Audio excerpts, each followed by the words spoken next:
Assalamualaikum dan salam sejahtera kepada Puan Ruba. Hari ini saya akan membincangkan perbandingan antara dua strategi pembelajaran dalam PDP Sains Murid Masalah Pendengaran. Strategi yang saya pilih ialah strategi pendekatan mastery dan strategi kajian masa depan. Terlebih dahulu, saya akan pergi kepada strategi pendekatan mastery. Apakah itu strategi pendekatan mastery? Strategi ini dilaksanakan bagi memastikan semua murid dapat menguasai objektif pembelajaran suatu unit ataupun topik pembelajaran sebelum beralih ke unit pembelajaran yang lain. Seperti mana yang kita tahu, kita lihat saja kepada nama strategi ini ialah strategi pendekatan mastery. Bermaksud murid perlu master satu topik sebelum beralih ke topik yang seterusnya. Sebagai contoh topik isi padu. Apabila guru melaksanakan strategi ini, bermaksud guru perlu memastikan semua murid dalam kelas itu master tentang topik isi padu sebelum beralih ke topik seterusnya. Namun, jika ada murid yang gagal menguasai topik tersebut, guru perlu memberikan murid pemulihan, iaitu guru memberikan murid latihan yang berulangan sehinggalah murid dapat menguasai topik tersebut. Seterusnya kita lihat bagaimana pelaksanaan strategi pendekatan mastery ini dilaksanakan. Tajuk yang saya pilih ialah pengukuran luas dan isi padu. Langkah pertama, guru mengajar murid tentang konsep yang berkaitan dengan tajuk yang diajar. Sudah tentulah kan, sebelum memulakan suatu topik, guru perlu menjelaskan topik kepada murid. Setelah guru menjelaskan topik kepada murid, barulah guru menguji kefahaman murid melalui soalan ataupun latihan melalui aplikasi TMK seperti Kahoot. Ini bagi menguji sejauh mana murid tahu tentang konsep ataupun tahu tentang topik tersebut. Apabila murid telah berjaya membuat latihan tersebut dan guru menilai melalui latihan tersebut, barulah guru boleh beralih kepada topik seterusnya. Namun, apabila ada murid yang gagal, mereka akan diberikan pengukuhan dan latihan yang berulangan sehingga berjaya menguasai topik yang diajar. Sudah tentu dalam kelas itu tak semua murid um, yang mempunyai tahap kecerdasan yang sama. Mesti ada murid yang lambat pick up pelajaran guru tersebut. Jadi akan ada yang murid gagal untuk menguasai topik tersebut. Jadi apa yang guru perlu buat? Guru perlu memberi latihan yang berulang-ulang secara berulang sehinggalah murid tersebut dapat menguasai topik itu. Seterusnya kita lihat kepada pengaplikasian TMK dalam strategi pendekatan mastery. Buat pengetahuan perubah, TMK yang saya pilih ialah Kahoot, di mana guru boleh menggunakan aplikasi Kahoot sebagai latihan kepada murid. Kenapa saya pilih Kahoot? Kerana Kahoot ni adalah satu aplikasi yang berbentuk soalan ataupun kuis dan juga boleh dijadikan latihan. Daripada aplikasi ini, guru boleh memantau sejauh mana kefahaman murid berdasarkan topik yang diajar. Dan ini merupakan contoh pengaplikasian Kahoot untuk sebagai latihan kepada murid. Di sini ada soalan, jadi murid akan menjawab dan menekan mana jawapan yang betul.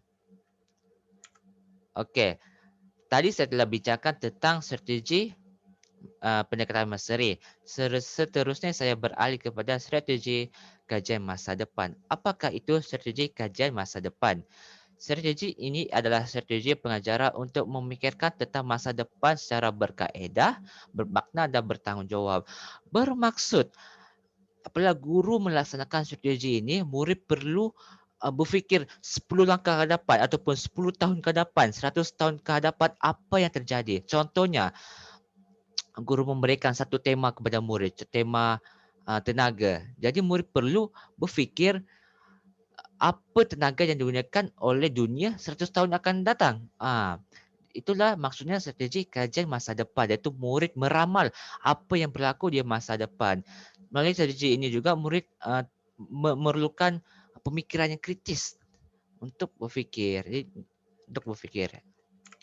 Okey, seterusnya kita lihat bagaimana pengaplikasian strategi kajian masa depan dalam PDP Sains. Tajuk yang saya pilih ialah sumber dan bentuk tenaga. Berdasarkan tajuk ataupun persoalan yang diberikan, murid perlu berfikir tentang perkara yang akan berlaku di masa hadapan daripada tajuk yang diberikan. Kita lihat pada tajuk sumber dan bentuk tenaga. Jadi, murid perlu berfikir apa sumber yang digunakan 100 tahun ke hadapan, apa tenaga yang habis 100 tahun ke depan. Jadi, ini memerlukan murid untuk meramal seperti yang saya telah katakan sebentar tadi. Dan aplikasi TMK yang saya gunakan ialah Jamboard.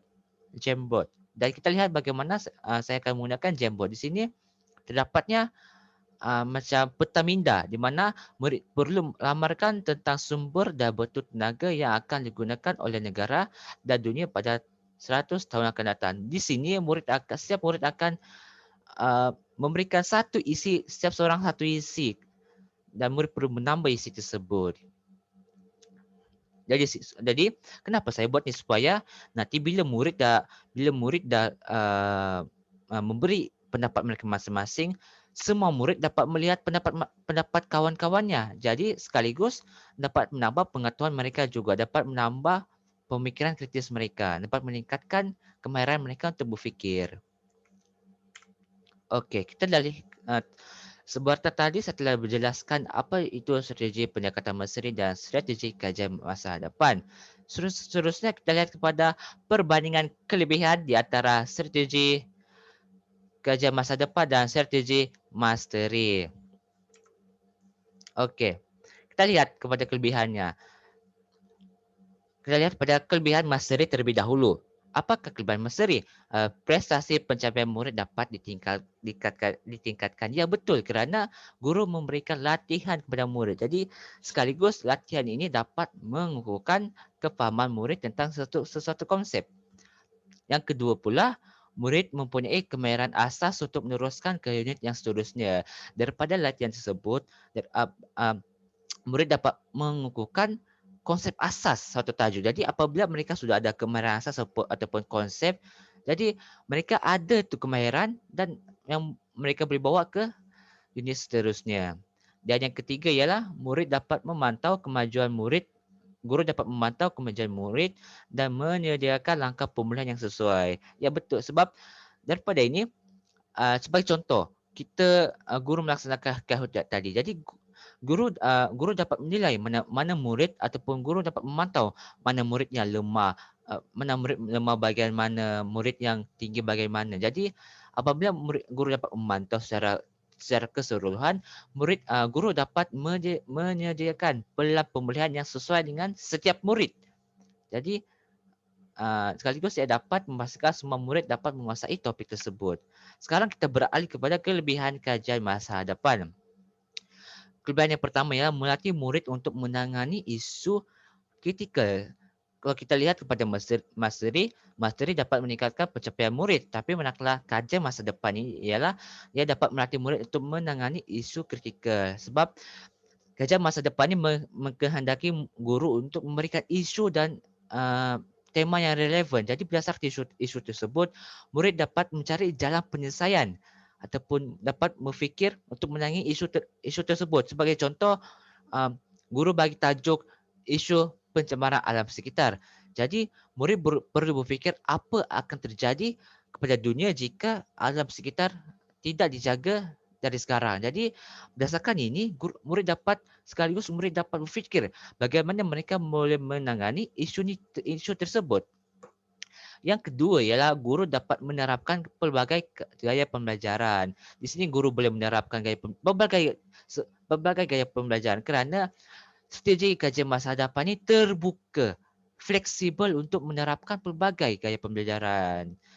Dan yang ketiga ialah merasa murid untuk berfikir jauh ke hadapan. Jadi ini merasa murid untuk berfikir apa yang akan berlaku pada seterusnya. Ini sekaligus membolehkan murid untuk bertindak wajar kerana mereka mempunyai kemahiran untuk berfikir jauh ke hadapan. Oleh itu dapat melatih diri mereka untuk membuat keputusan yang lebih baik.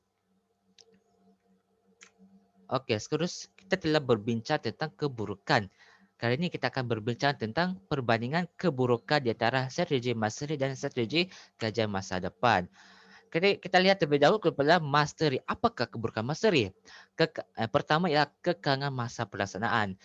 Sebab Pertama sekali, guru perlu menerangkan konsep pada murid. Guru perlu mengajar terlebih dahulu. Setelah mengajar, guru perlu memberi latihan kepada murid. Guru perlu memberikan masa untuk murid melaksanakan latihan. Dan apabila terdapat murid yang gagal, guru perlu melaksanakan pelan pemulihan pula. Ini sekaligus menyebabkan guru mempunyai kekalan masa yang sangatlah banyak untuk dilaksanakan pada satu subjek, pada satu kelas. Jadi agak susah bagi guru perlu pandai mengurus masa mereka.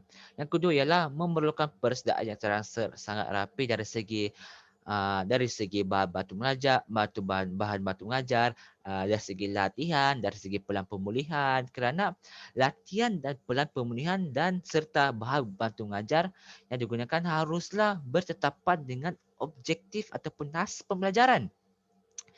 Dan latihan yang guru perlu merancang latihan tersebut agar memudahkan guru untuk memantau prestasi murid, dan seterusnya pelan pemulihan tersebut juga perlu bersesuaian dengan situasi semasa.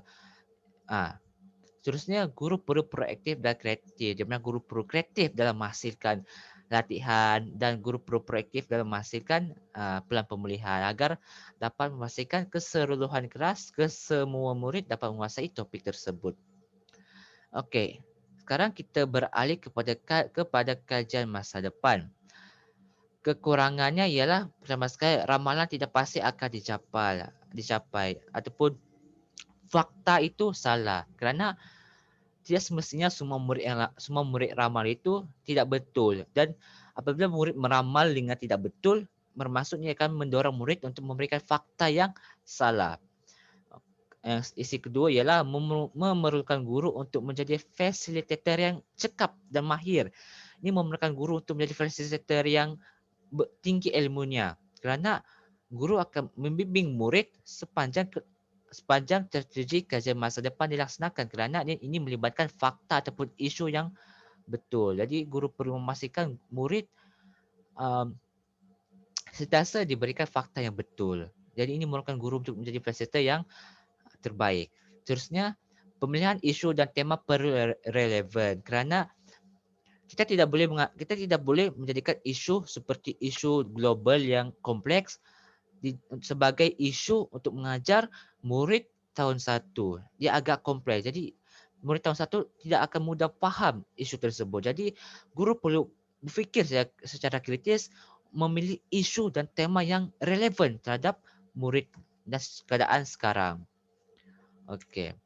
Okey, kita lihat kepada perbandingan kelebihan dan perbandingan keburukan bagi kedua-dua strategi. Sekarang kita beralih kepada cadangan cadangan penambahbaikan. Apakah cadangan yang saya berikan untuk menambahbaikan strategi tersebut? Pertama sekali kita lihat kepada strategi pembelajaran mastery. Cadangan yang pertama ialah guru perlu mengenal tahap kecerdasan setiap murid terlebih dahulu. Ya, kerana dalam kelas itu bukan semua murid mempunyai kecerdasan yang sama. Setiap murid ada tahap kecerdasan ataupun tahap kognitif yang berbeza. Jadi untuk memastikan strategi ini berkesan, guru perlu mengenal terlebih dahulu tahap kecerdasan setiap murid agar guru boleh melaksanakan latihan yang bersesuaian dengan semua murid. Yang kedua ialah latihan yang diberikan dapat menunjukkan perkembangan murid. Ya, betul. Guru perlu memberikan latihan yang dapat menunjukkan perkembangan murid. Guru tidak sepatutnya memberikan latihan dengan bersahaja. Latihan seperti latihan yang senang. Jadi apabila guru memberikan latihan yang sangat senang, jadi di situ kita tidak dapat lihat perkembangan murid. Jadi guru perlu memastikan sebuah latihan ataupun soalan yang dapat menunjukkan perkembangan murid ataupun dapat menunjukkan prestasi perkembangan murid. Seterusnya kita beralih kepada kajian masa depan. Yang pertama ialah isu atau tema yang diberikan perlu bersesuaian dengan murid. Terutamanya murid masalah pendengaran. Kerana murid masalah pendengaran mempunyai tahap kecerdasan yang agak rendah. Jadi guru pendekatan sini perlu mencari satu isu atau tema yang bersesuaian dengan murid dan dapat merangsang kemahiran berfikir murid. Yang kedua ialah menyediakan pelbagai bahan batu mengajar. Jadi bagi memudahkan murid untuk berfikir, kan gajah masa depan ini memerlukan murid itu fikir. Jadi dengan adanya pelbagai bahan batu mengajar ini sekaligus akan memudahkan proses murid untuk berfikir. Ia juga dapat merangsang lagi kemarahan murid itu berfikir. Itu saja daripada saya. Sekian dan terima kasih.